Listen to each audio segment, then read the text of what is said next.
So I didn't see it as postpartum, but I went to my doctors. I was like, I need B12. Can you give me a B12 shot? I don't have any energy. Can you check my thyroid? Like, so I'm looking at everything else but the mental health.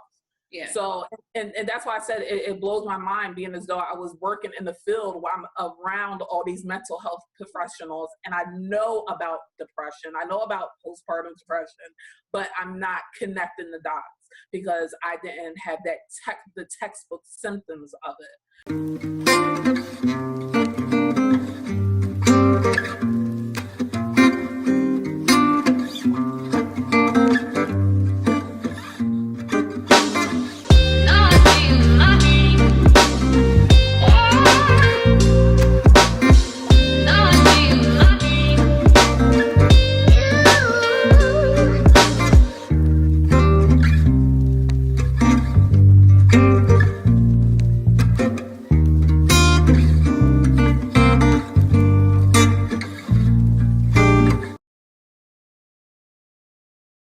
Welcome to PS Live, where we talk about motherhood, fatherhood, and all that other good shit.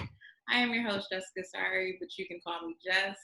I got my little co-host, Naima, here, just because she won't let me put her down. And we have a lovely guest today, Miss Mika. How you doing, girl? I'm doing good today. Yeah, it's a beautiful Sunday. Today we're going to be talking about a few things, but before we get into it, I'm going to let Mika, introduce yourself to the viewers or listeners. Really. So my name is Mika. I am a mom of two. I am an HR professional. I am a full-time grad student. So I'm super excited to be doing this interview, especially since it's reaching out to moms, and moms have different tiers. So I'm just one of the many juggling many different things. So I'm just excited to be here. Absolutely. Her grad school, I was like, whoo, girl, listen. Be busy. Absolutely. Well, you said you have two kids. You have boys, girls? So I have a 12-year-old son. My son is on the autism spectrum, so he keeps me busy. And then I have a 7-year-old daughter who's trying very hard to get in the frame. You see me looking to the side. So, mom of two. They're a good distance apart, but like I said, my son's on the spectrum, so that and he's my oldest, so I got thrown into momhood, and all the hard stuff came straight in the beginning. And then, but they're both great. And how was that? Just first off, how did you find out you were pregnant with your son? Let's start there. So with my son, I was on birth control. I was on a NuvaRing. I was 19 years old. Very irresponsible with birth control. So like my children, I like to say that they're happy accidents because they weren't planned. So with my son, I kind of dealt with the responsibility. I know I wasn't being responsible with my birth control. So it's kind of like, I made this decision, but I have a great family support system, both on my side and his dad's side. So I was lucky in that aspect. With my daughter, I was on depot. I was very responsible. I was extremely responsible. I was extremely vigilant to make sure that I made all my appointments. Right. But I was the 1%. Some sense of denial a lot, because I was super upset because I wasn't ready to have any more children. I felt like I did everything that I was supposed to do. And you never really think about like that 1%, because it's like 1%, what's the chance? I never won the lottery. I never won any other prizes, but I won this prize. So my daughter, I went for my next shot, and they give you a pregnancy test every time before you get your shot. I was one of those rare few that didn't get a menstrual cycle while I was on depot. So I had no menstrual cycle whatsoever. And I was using the thing that was funny, I was using my son's weight, trying to lose weight because I couldn't understand why I was gaining weight. So I was always working out and I was super tired. But at that time I was working towards my bachelor's degree and I was working full time. So like me being tired, I was saying like, oh, I'm doing a lot, I'm juggling a lot. And around this time is when I found out my son was autistic. So that's why I took, that beginning pregnancy fatigue. I was like, oh no, I'm working a lot. I had no idea whatsoever. So that's how I got my 2 heavy accidents. Wow, that's yeah, you really don't think about that 1%. You're like, I mean, come on. Yeah, like what's the chance? Absolutely, because I was on depot for a while. My body kind of reacted weird with it, so I kind of just stopped doing it. But that is insane because I didn't get my period either when I was on it, so I wouldn't even have thought that either. Thinking about that. But yeah. It was crazy. And like when my daughter I was 25 when I had her. So I found out I was pregnant when I was 24, and I'm like, I'm doing so much with my son, and I was like, I can't do this right now. How am I going to juggle both of it? But being a mom is like the toughest job ever. Like whoever says otherwise is crazy. But like when I think back on it, because sometimes like when you become a mom early, you think that like, especially when you don't become a mom planned, right. And you think about like, I can't go as hard as I want to because I want to balance being a good mom and reaching my goals. So it takes me like talking about it to realize how much I really accomplished. Because sometimes, I feel like I'm further back than my peers because a lot of them have kids till later in life. So they establish that foundation. But I mean, I kind of feel happy too because I was young and had more energy compared to now. True. No, but you touched on a great point because absolutely when you, especially when they're unplanned, my son, I have 2 children. My son, he'll be 2 in October, and then she surprised us as well. Just snuck her way up in here. But with my son, I absolutely felt like that. I'm like, I was in school. I went to school for just a trade school just to get out in the field, start working. But I was like, you know what, let me just go back to school, get my degree. And I found out I was pregnant with him, and I was like just really sick. So I ended up having to drop out of college. And I was like, okay, my life is over now, and this and that. Obviously, you can still go on, but I was like, all right, well, I'm gonna be a failure. And if I try to keep doing my career and different stuff, like, of course, I'm not gonna spend time with him or different things. I know my mom used to work a lot, so I was like, oh gosh, I'm not gonna be able to be a good mom to him. I have, like you said, you have to choose like which one. It's like, nobody really tells you, no, you actually can do all this. It's hard, absolutely, but you can. But you said you got pregnant on depot with your daughter. Did you have any complications with her? Or did you have any with your son either? I actually had pretty great pregnancies. Like I always say, I hated being pregnant because I'm a super active person. So, it slows you down. You got this big ball that you got to carry around everywhere. You can't do the things that you like we usually do. So it's like I love my babies, but I'm like the person that hated being pregnant. But both of them were 8 pounds, 1 ounce. I had no complications. Couple pushes and they were out of here.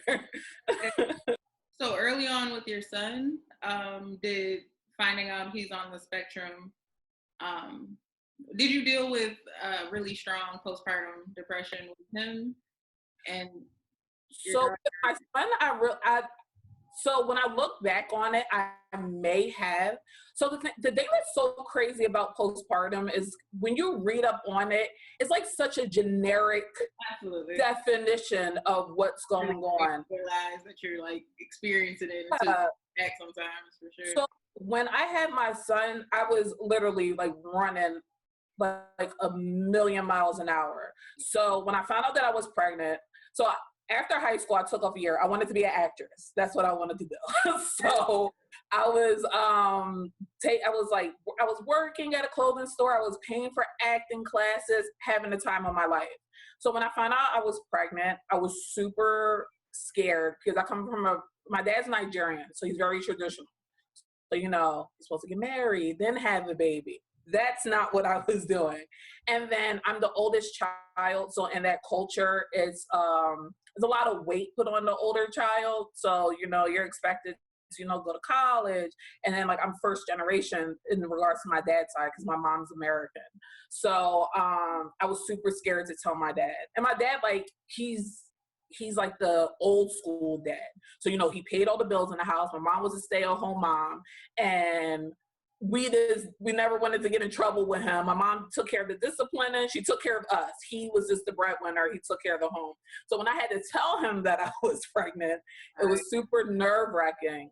And so when I wanted to like prove to my dad that, you know, this is not going to stop me from accomplishing goals. So I enrolled into college, at community college, at like 5 months pregnant. My son was born in February, and I went back so it's the middle of spring. It's like the beginning of spring semester, and I went back to school a week after I had him. I was back in school. So it's like in my head is like I had to work hard. So even if I did go through that at that time, it's like I wasn't allowed to like sit in it because I was so hyper focused on making sure that I accomplish these goals and be a good mom and not disappoint my dad. So I didn't really get to sit in it. I didn't realize I had postpartum depression until I had my daughter. Mm-hmm. So that came later on. And even then, I didn't realize it. Like I said, I thought that I was tired. So, you know, I just had a baby. I'm working full time. I have a son that just got put on the spectrum, and he's got like 1 million therapy appointments. So the thing that's even more crazier is like, I have a bunch of friends who's therapists, and I worked at an outpatient treatment center. And so I worked in the administration, but, you know, I had all these friends who were therapists, and I just thought I was tired. It's like, I'm tired, I don't have the energy, but, you know, I got all these things to do. So like, I wasn't myself. I was great on going out with my friends. I was great on balancing everything. And a lot of times they say, you know, postpartum, you feel sad, and like so many things change about you. But my thing was like, I felt like I was just prioritizing my children. I was prioritizing my career. That's why I didn't have time for my friends. You know, a couple of my friends had kids, and I said, like, you know, they're doing the same thing. So I didn't see it as postpartum. But I went to my doctors. I was like, I need B12. Can you give me a B12 shot? I don't have any energy. Can you check my thyroid? Like, so I'm looking at everything else but the mental health. Yeah. So, and that's why I said it blows my mind, being as though I was working in the field while I'm around all these mental health professionals, and I know about depression, I know about postpartum depression, but I'm not connecting the dots because I didn't have the textbook symptoms of it. So it took like my 3rd doctor's appointment for, you know, the doctor to realize, like, he was asking questions. And, you know, sometimes when you go to the doctors, you don't answer honestly, especially when it's about mental health, because you want to, as a woman, as a mom, you want to seem like you have it all together. You want to make it seem like, I got this. Yeah. And like I said, I never got the feeling like I wanted to hurt my baby. I actually went the opposite way. I didn't really trust anybody else with my baby, and I wanted to do everything. And I would like cry because somebody left like the baby's top off the bottle, and I'm thinking like, there's germs in the air. It's gonna get on the nipples. Like I was a little psychopath.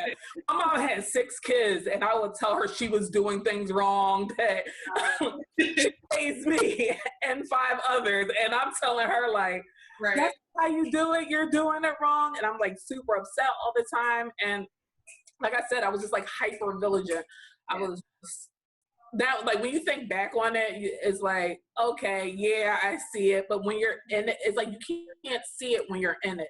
And if no one around you has any type of experience with it, so like my kid's dad didn't. He was just telling me like, slow down. I'll take care of it. But you don't know what you're doing either. Like I'm the only one that can handle this. So that's what mines look like. So yeah, it was thinking back is like it was all a blur too.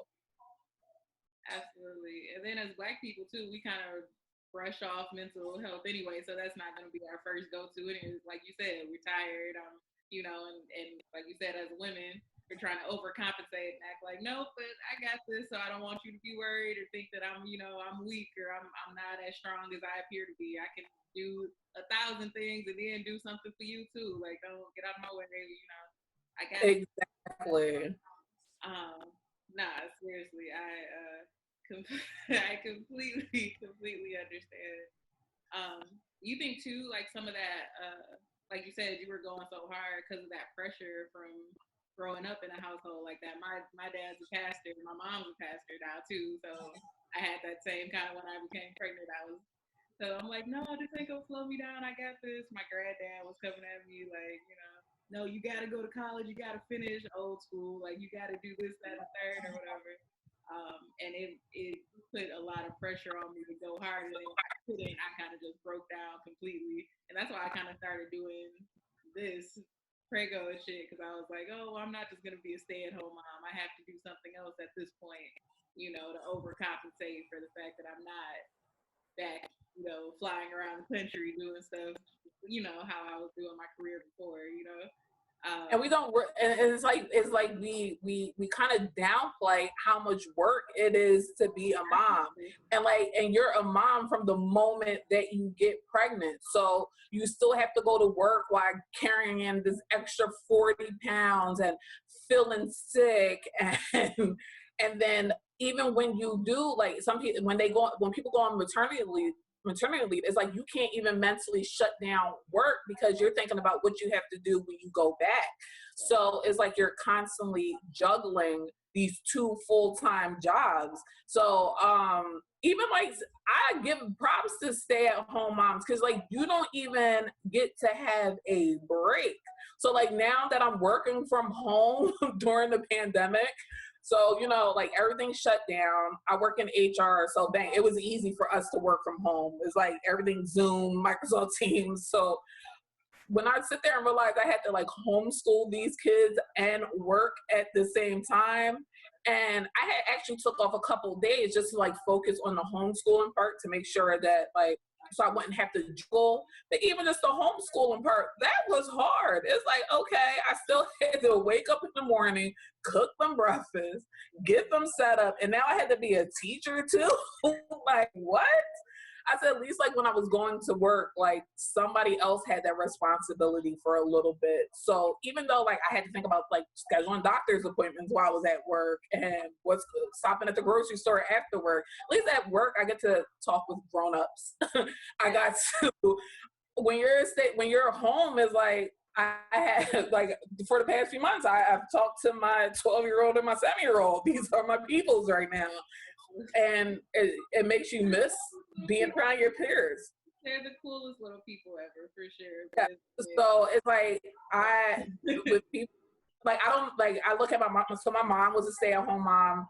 She, like I said, I'm one of 6, and the biggest gap is between me and my big brother, who is 7 years older than me. After that is like I was born in '87. My little brother was born in '88. Another one 90, 91, 92. We weren't going to daycare.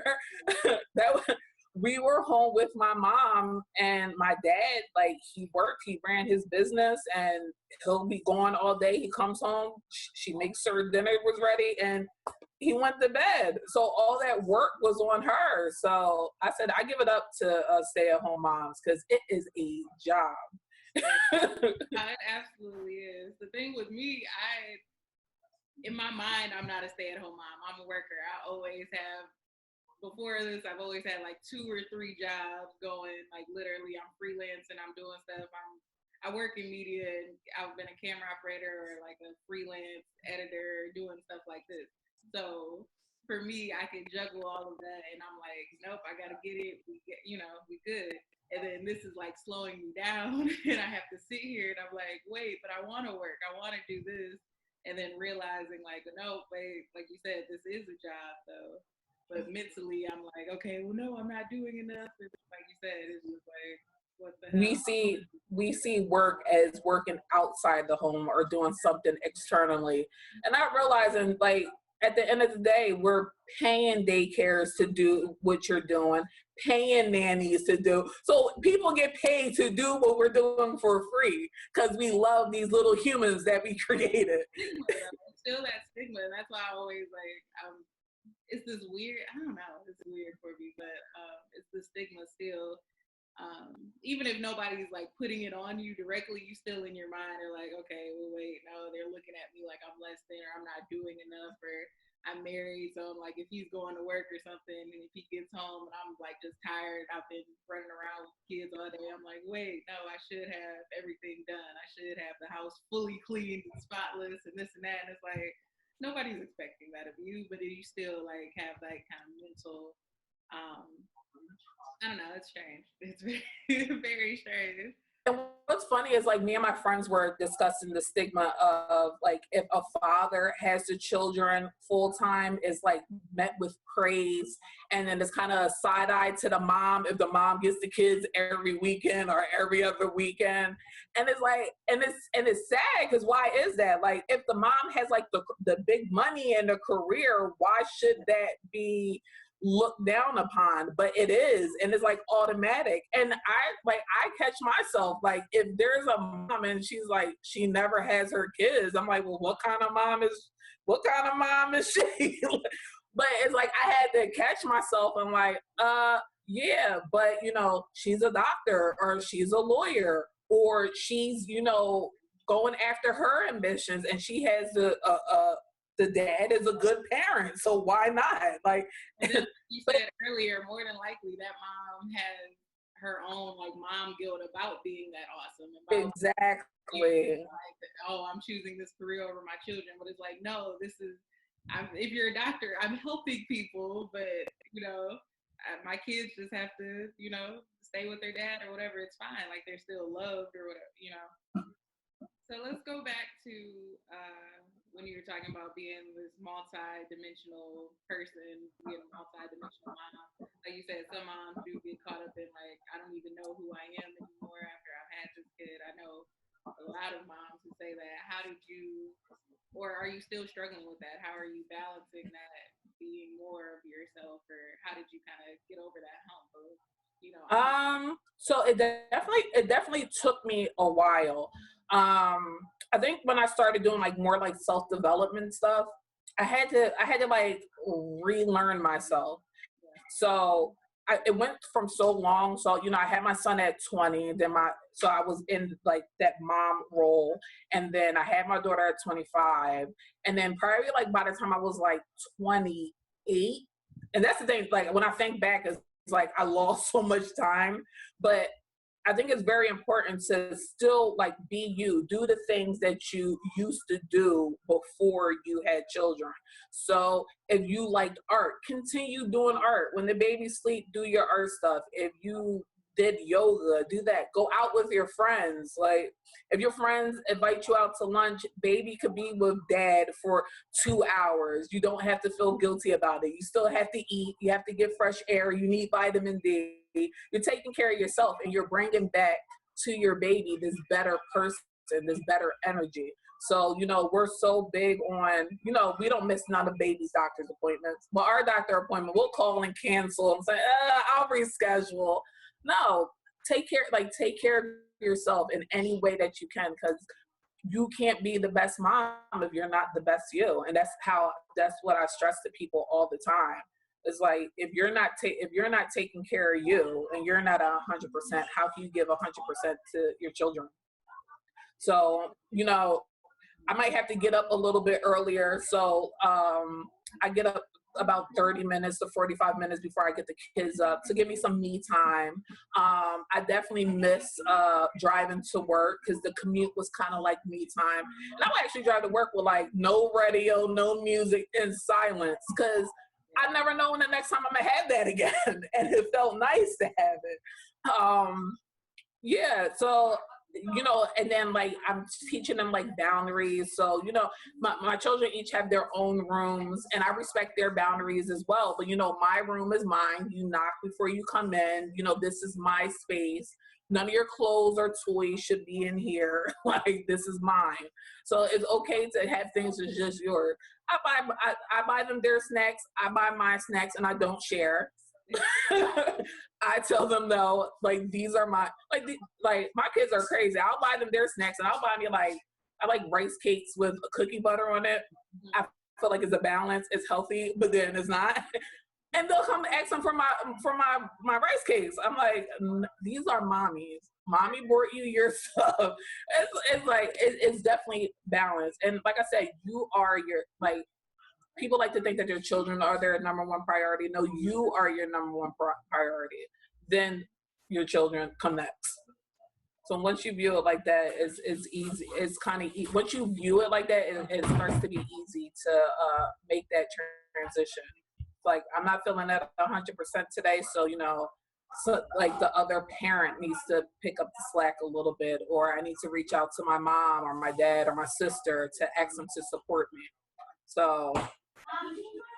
One question too. What do you think you would have told your 19-year-old self with all the wisdom you have now when you first found out you were pregnant? What would you tell yourself then? I think I would tell myself to be authentic to me. I was playing the role of mom. I was being what society viewed as being a good mom. And being a mom is not the same for everybody.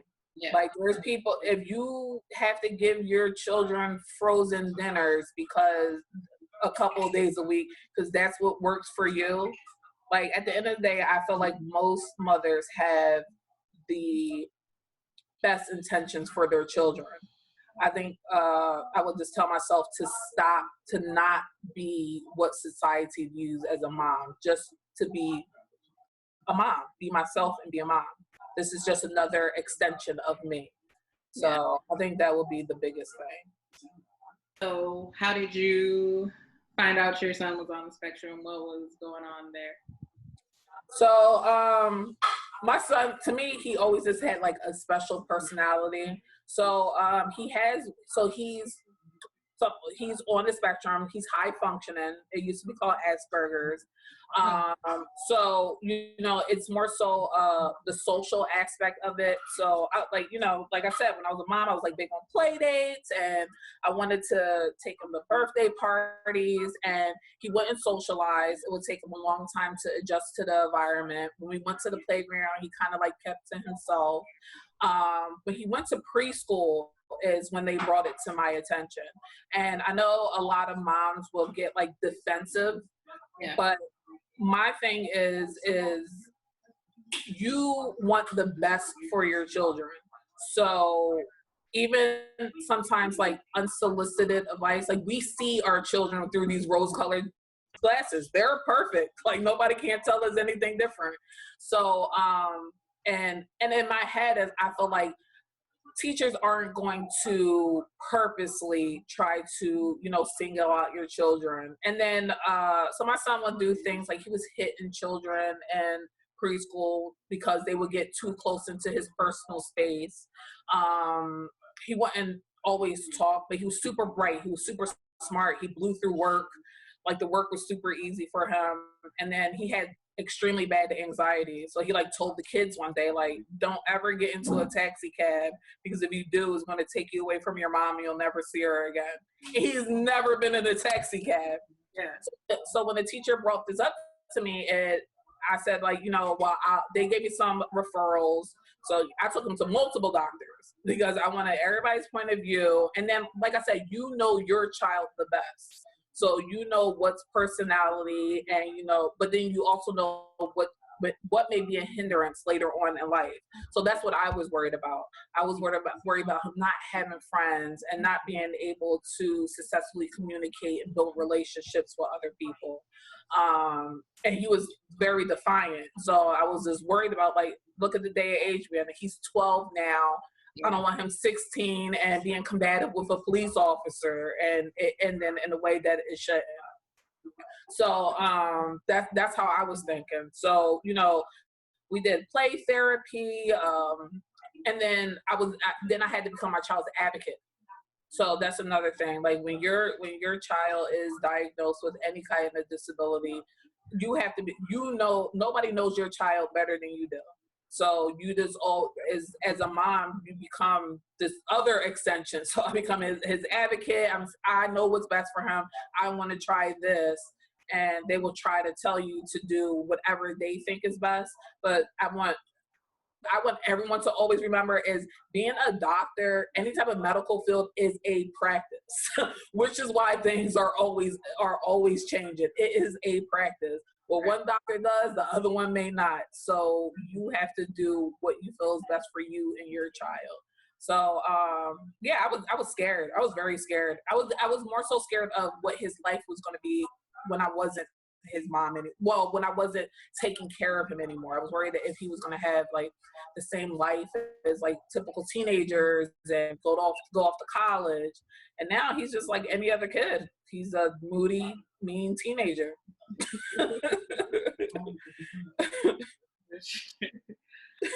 What would you tell a mom who's just finding out, or they just got that diagnosis or whatever, and like you said, they're kind of scared right now, or they're concerned, or maybe they're feeling guilty, thinking that they did something wrong, or so that's definitely how I felt. I felt that. So when I was pregnant with my son, I had pica.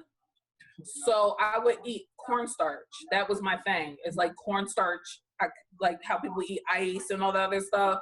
So I thought that had something to do with it. So when I brought it up to the doctors, they said, no, that's not how it works. So I would say, like, ask as many questions as you need to. Like, I asked a million questions. I did my own research. I got multiple different opinions. That's the only, being knowledgeable is the only thing that's going to make you feel better. Not knowing what made it scary. And then it took me a while till I realized that there is like a whole spectrum. It could go from 0 to 100. So, and then, like I said, your child best. So understanding what will work best for your child. When he was younger, medication was not something that I wanted to do.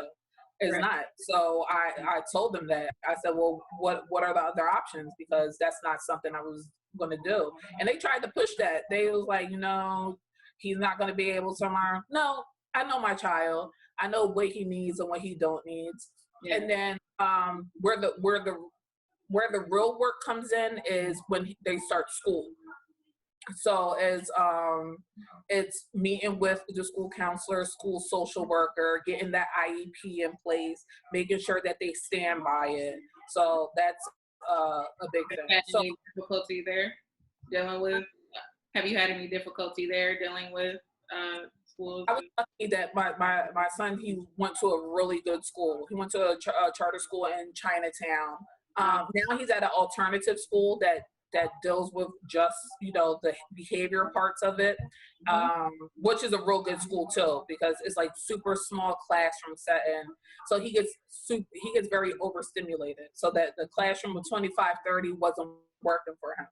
Yeah. And then as he got older, he started being aware that, I'm being taken out of class, and now he has his personality, and he's seeing that he's being singled out, so he's feeling some type of way. So it's about putting your child in an environment that is comfortable for them, and then understanding that there are so many resources for child with disabilities. So he goes to a private school now that's like $60,000 a year that I would not be able to afford, but with the school, here at the School District of Philadelphia, like, the state and the city pays for it, and the school has to pay part of it too if they can't support him and his needs. So it's just about doing your research, getting as much information as you can, and advocating for your kid. Yeah, absolutely. Give me 2 seconds while I get her situated really quick. Okay. She is knocked out. She is. About to put her in this swing. Or actually, I'm gonna leave her right here so she don't wake up and Nah, I fed her right before we got on here. Like that good titty milk, she good. Let me see. Give me 2 seconds.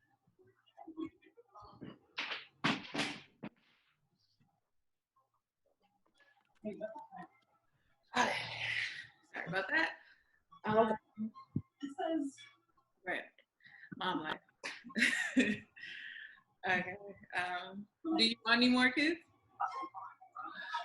So since I had 2 children in my 20s, I just turned 33. Okay. So I wouldn't mind having 2 more in my 30s now that I like can plan them. Right. So I'm open to it. I'm the type of, like I said, I'm in grad school now, so I definitely won't do it now. But I actually want to plan a couple of kids. So, and then I know that being a mom in my 30s and what I know now, the experience is going to be totally different because I'm older. But like I said, in your 20s, you're like, I don't want to say like you're young and dumb, but like you're still learning yourself. You're still growing. And then being responsible for the growth of another human being as well, that's super stressful. And I just want to see what motherhood feels like without that. And just like the infancy part, because now that I'm at a place, but now I'm like, my son's 12, about to turn 13. It's like, I'm about to go into the teenager years. So, yeah, that's like a whole nother ball. I've been going back and forth with it, but I said I will be open to it because it's like I never was the woman who wanted kids. Yeah, that was not me. It's like, man, if I have kids, whatever, but I really don't want them. I'm gonna live my best life, travel the world. Yeah. And I realized I could do that with my kids. I've been doing that with my children. So, and then it's like you love these little people so much, and it's so nice watching them grow and seeing parts of you in them, the good and the bad. So I said, yeah, I'll definitely be open. Like you out of them, be like, why you doing that? And you're like, I do that too. He got that from me. Shit. Yeah. That's why a lot of times I can't even get mad. When my daughter does certain stuff, I'm just like, my mom be like, oh, she acts just like you. That's what I give her. That's real. That's real. I feel you. I was like, when you are in your 20s, you are young and dumb, like you said, and you're still developing yourself. You're not fully who you are yet. You're constantly evolving. Like you said, who you are at 30 versus who you were when you first had your son is like, you know what I mean, lifetimes different sometimes, it feels like, from all you experienced. And I'm 26. I had my son, I got pregnant when I was 23, had him at 24, which still felt super young to me for some reason. Before I had a miscarriage, maybe when I was like 20, 21 or whatever, but 23, I still felt super young. I'm still dumb right now. I'm 26, dumb, young. I don't know what the hell is going on. But you know what I'm thinking about is like, you know how they said like, get ready for kids? I don't think you're ever ready for kids, because us as people, we're constantly evolving. We're constantly growing. We're constantly building on what we know.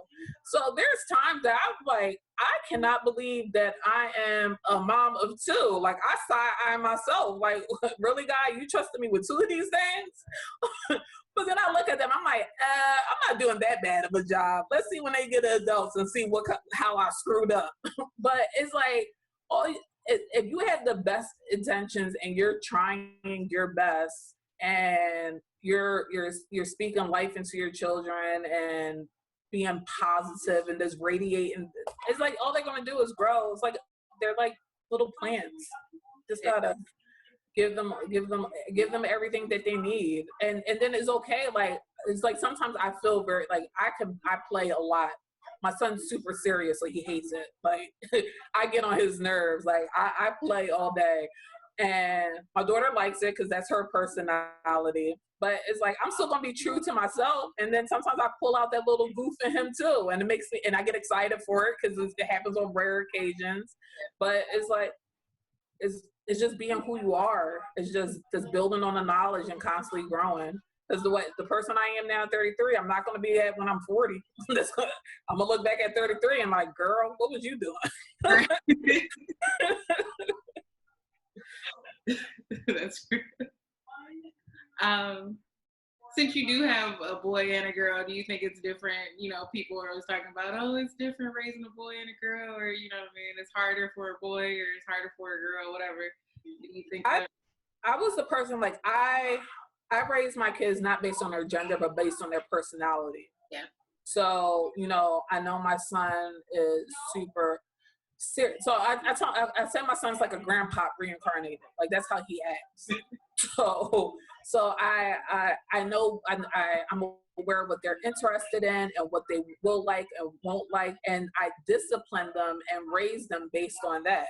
My daughter, I could raise my voice a little bit and she'll be in tears.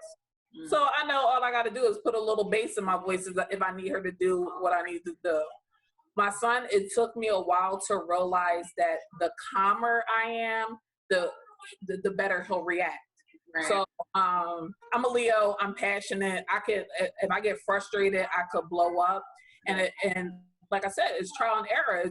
And then I would like blow up at him, and he'll still do the complete opposite for what I wanted him to do. And I'm sitting here like, is this kid crazy?